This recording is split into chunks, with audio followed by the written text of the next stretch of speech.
មានគេល្អជាងបងកុំភ័យនួនល្អងងាច់ទៅរកគេ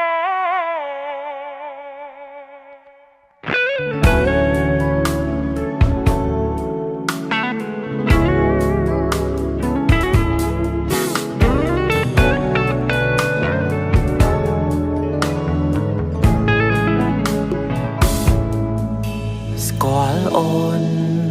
មានបំណងសាងអនាគតគិតរឿងថ្ងៃមុខចង់នាំយកក្តីសុខជូនថ្លៃដឹងច្បាស់ថារូបអូនសំខាន់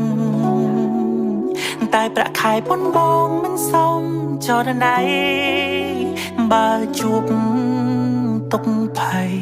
ខ្លាញ់ស្រីលំបាំង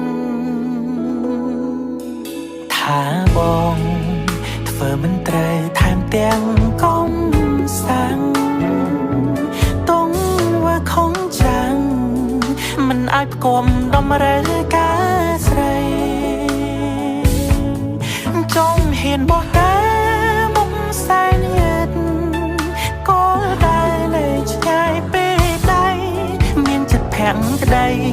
តែមិនមែនអ្វីដែលថ្លៃសំតទួលបើមានគេល្អជាងបងកុំភ័យនួនល្អងងាច់ទៅរកគេ